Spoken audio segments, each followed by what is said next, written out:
बिस्मिल्लाहिर्रहमानिर्रहीम। अस्सलाम वालेकुम। मैं हूं मोहम्मद वैस कुरैशी और बायोलॉजी क्लास 9th का first chapter introduction to biology. आज का हमारा टॉपिक है divisions and branches of biology. तो चलते हैं टॉपिक की तरफ। There are 3 major divisions of biology. Biology को 3 बड़े मेजर डिवीजन्स में तकसीम किया गया है: ज़ूलॉजी, बॉटनी एंड माइक्रोबायोलॉजी। ये डिवीज़न किस बिहाफ पर बनाए गए हैं? ये डिवीज़न बनाए गए हैं वेरिएशन ऑफ लिविंग ऑर्गेनिजम्स यानी कि क्लासिफिकेशन की बिहाफ पर। मैंने आपको शुरू में बताया था जब हमने बायोलॉजी का इंट्रोडक्शन पढ़ा था कि वेरिएशन ऑफ लिविंग ऑर्गेनिज़म है, यानी कि आपको मुख्तलिफ़ किस्म के लिविंग ऑर्गेनिजम्स मिलते हैं।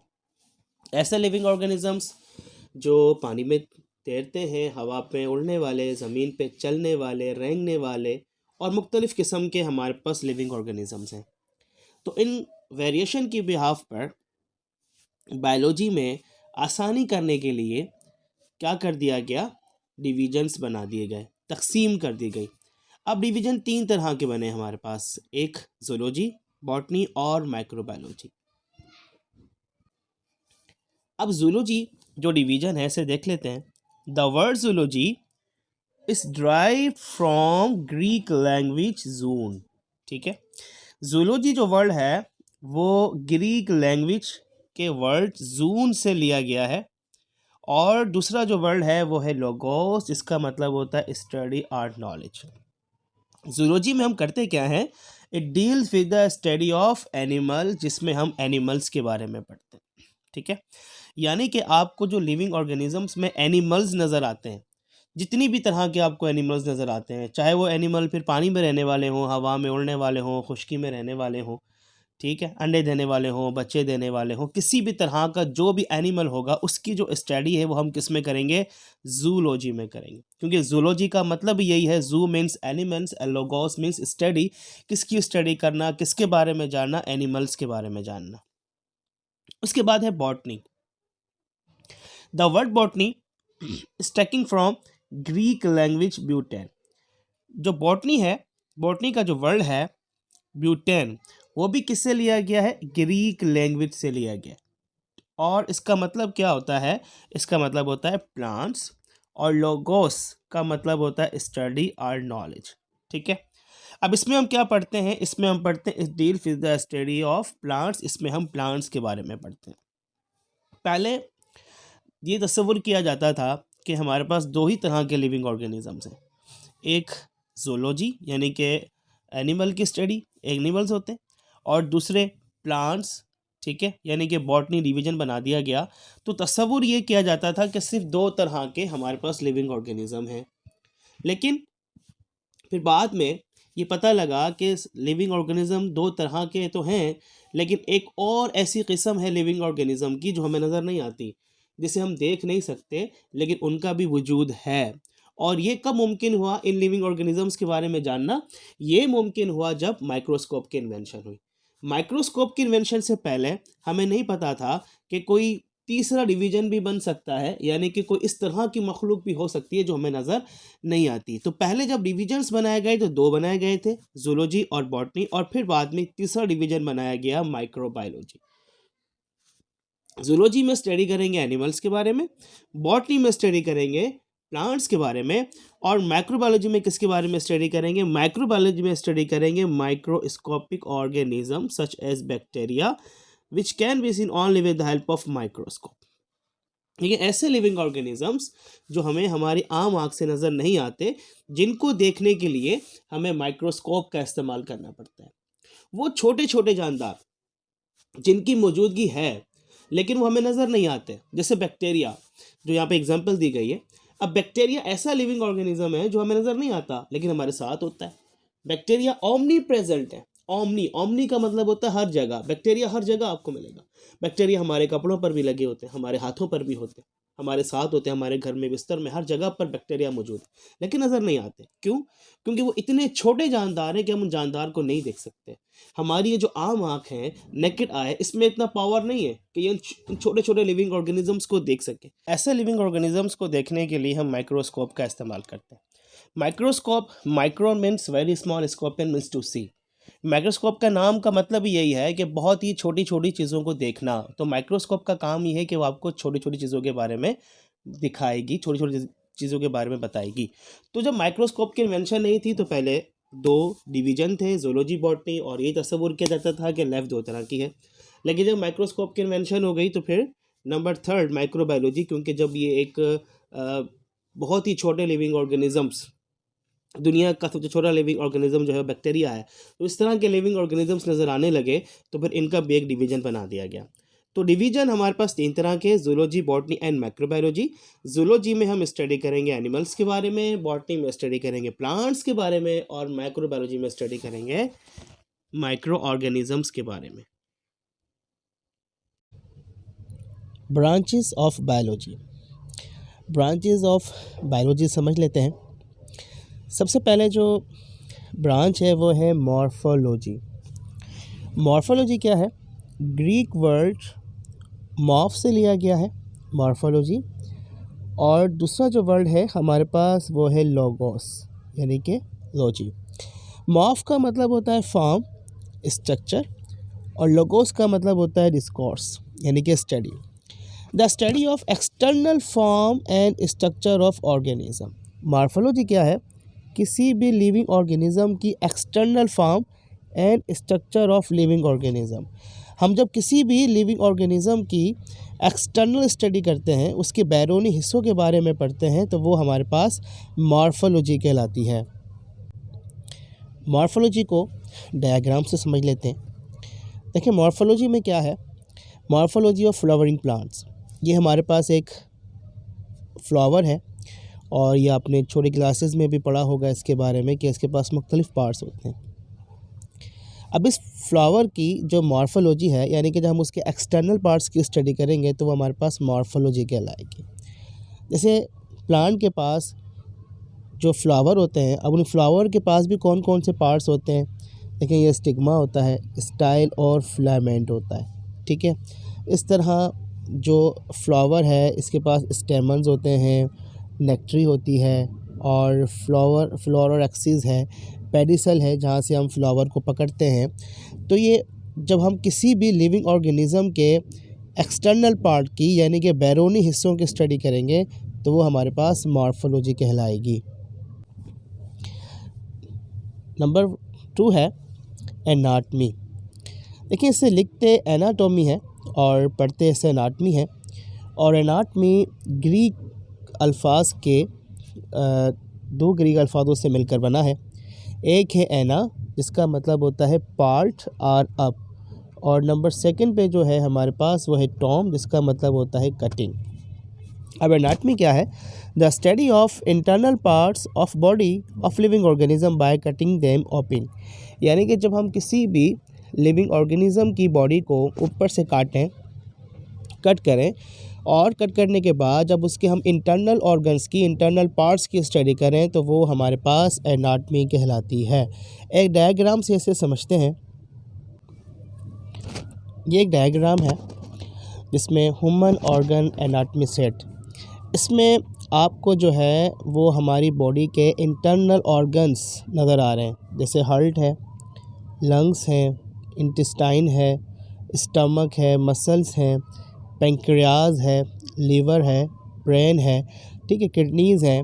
तो ये जो ऑर्गन्स हैं ये सब हमारी बॉडी के अंदर मौजूद होते हैं। जब हम इन ऑर्गन्स की स्टडी करना चाहेंगे तो लाजमी है कि हमें क्या करना पड़ेगा? हमारी जो बॉडी है उसे ऊपर से, उसकी सरफेस से उसे काटना पड़ेगा।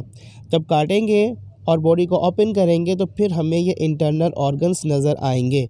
तो एनाटमी में हम क्या करते हैं? एनाटमी में हम स्टडी करते हैं internal parts of living organisms या internal structure of living organisms. Cell biology. Cell biology, cell का जो वर्ड है वो लैटिन लैंग्वेज से लिया गया है, सेल से, और जिसका मतलब होता है कंपार्टमेंट्स।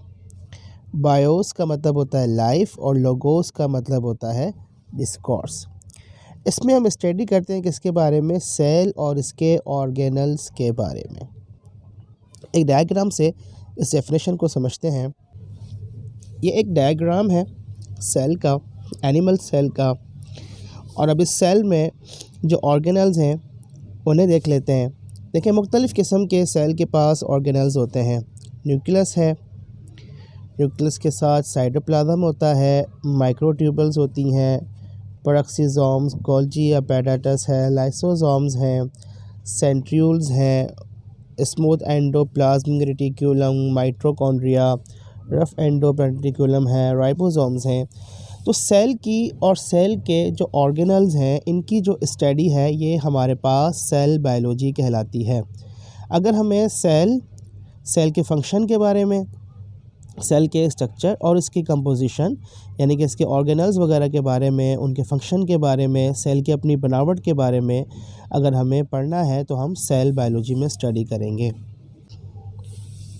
सेल बायोलॉजी के बाद है हिस्टोलॉजी। हिस्टोलॉजी ग्रीक वर्ड हिस्टोस से लिया गया है, इसका मतलब होता है टिश्यू, और लोगोस का मतलब डिस्कोर्स होता है। इसमें हम स्टडी करते हैं किसके बारे में, structure of tissues of plants and animals. इसमें हम एनिमल और प्लांट्स के टिश्यूज़ के बारे में पढ़ते हैं। अब समझना ये है कि टिश्यूज़ क्या होते हैं। टिश्यूज़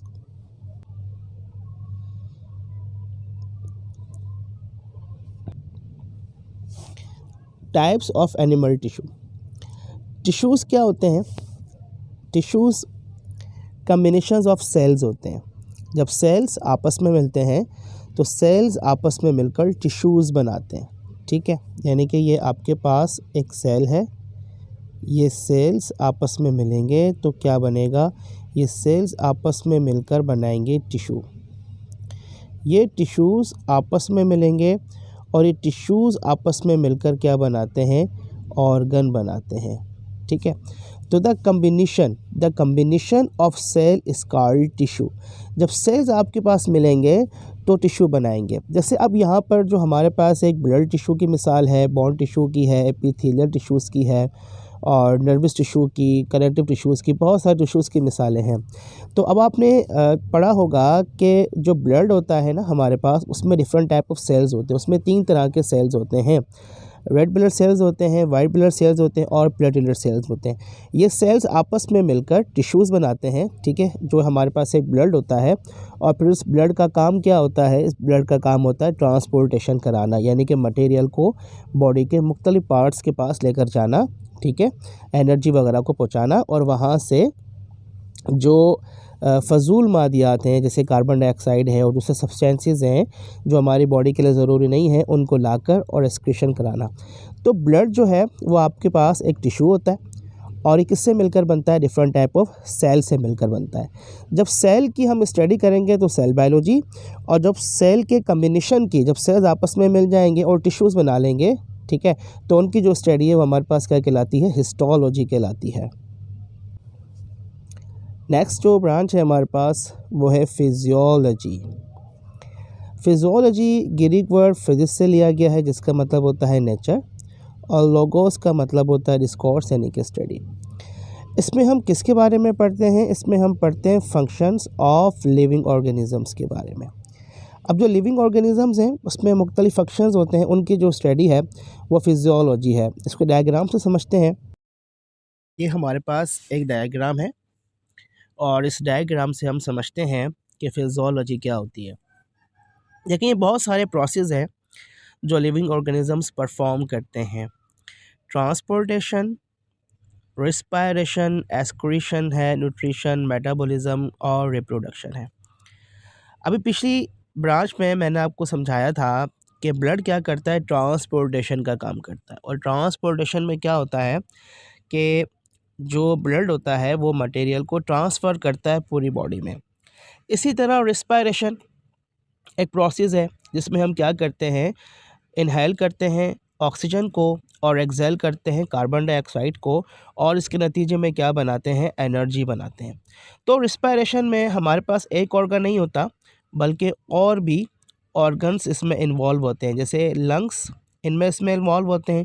रिस्पायरेशन में लंग्स के साथ ब्लड आपका इसमें इन्वॉल्व होता है, ब्लड के साथ जो है वो नेज़ल कैविटीज़ वगैरह हैं, ठीक है। तो ये वो चीज़ें हैं जो मिलकर एक सिस्टम बना लेती हैं, एक प्रोसेस बना लेती हैं, जिसके ज़रिए हम क्या कर रहे होते हैं, उस फंक्शंस को परफॉर्म कर रहे होते हैं। जैसे यहाँ पर एक और है एक्सक्रीशन। अब देखिए एक्सक्रीशन क्या है। एक्सक्रीशन आप जानते हैं कि जब हम लोग फूड वगैरह लेते हैं, ठीक है, तो उस फूड को हम क्या करते हैं, हमारी बॉडी से एक्सक्रीट करते हैं, यानी कि उसको निकालते हैं। कौन सी फूड को निकालते हैं, उस फूड को निकालते हैं जो हमारे लिए ज़रूरी नहीं होती, जो नुकसानदेह फूड होती है या गैर ज़रूरी फूड होती है, तो उसे हम बॉडी से निकाल देते हैं। तो एक्सक्रीशन का प्रोसेस है। इसी तरीके से रिप्रोडक्शन में हम क्या करते हैं, अपनी नस्ल को बढ़ाते हैं, नस्ल की अफजाइश करते हैं, ठीक है। तो ये मेटाबॉलिज्म है, न्यूट्रिशन है, ये तमाम के तमाम वो प्रोसेस हैं जो हम परफॉर्म करते हैं। तो फिजियोलॉजी में हम किसकी स्टडी करेंगे, उन तमाम लाइफ प्रोसेसेस की स्टडी करेंगे जो हम परफॉर्म करते हैं। नेक्स्ट ब्रांच है हमारे पास टैक्सोनॉमी। टैक्सोनॉमी क्या होती है? टैक्सोनॉमी दो अल्फाजों का मजमूआ है, दोनों ग्रीक वर्ड हैं। पहला वर्ड है टैक्सिक्स, जिसका मतलब होता है अरेंजमेंट करना, और नंबर सेकंड पर है नोमोस, जिसका मतलब होता है नेम। इसमें हम करते हैं क्या, स्टडी करते हैं the rules, principle, grouping and the naming the living organisms, ठीक है। इसमें हम क्या करते हैं, लिविंग ऑर्गेनिजम्स की आइडेंटिफिकेशन करते हैं, क्लासिफिकेशन करते हैं और उनको नाम देते हैं। यानी कि नाम देने का तरीका, क्लासिफाई करने का तरीका जो हमें बताया है लिविंग ऑर्गेनिजम्स को, वो टैक्सोनॉमी में, यानी कि जो कवानीन हैं, जो तरीक़ेकार है, जिन तरीक़ेकार के मुताबिक हमें नाम देना है, तो वो हम स्टडी करते हैं किसमें, टैक्सोनॉमी में। देखें, हम सब के मुख्तलिफ़ नाम हैं हमारे घरों में, ठीक है ना, लेकिन बायोलॉजिकल नेम हमारा एक है। हम सब इंसानों का एक बायोलॉजिकल नेम है और वो है होमो सेपियन।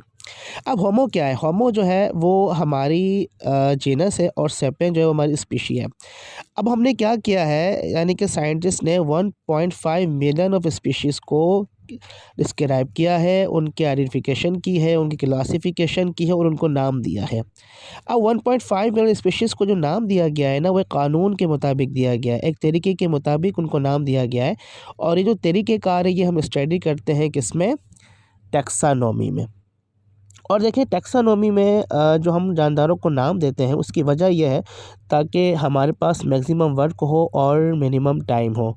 हम लोगों को अगर नाम ही नहीं पता होगा, किसी का एड्रेस ही नहीं पता होगा, तो क्या होगा कि हम लोग जो है वो ज़्यादा से ज़्यादा वक्त लेंगे और कम से कम काम कर सकेंगे, ठीक है ना। इसकी मिसाल देखें, मैं आपको ऐसे देकर समझाता हूँ कि अगर आप एक लाइब्रेरी में जाते हैं और वहाँ पर आपको स्टडी करनी है किसकी, इंसान की, यानी कि होमो सेपियन की, तो आप हज़ारों किताबों में से वो सिर्फ़ एक ही किताब उठाएंगे जिस पे लिखा होगा होमो सेपियन।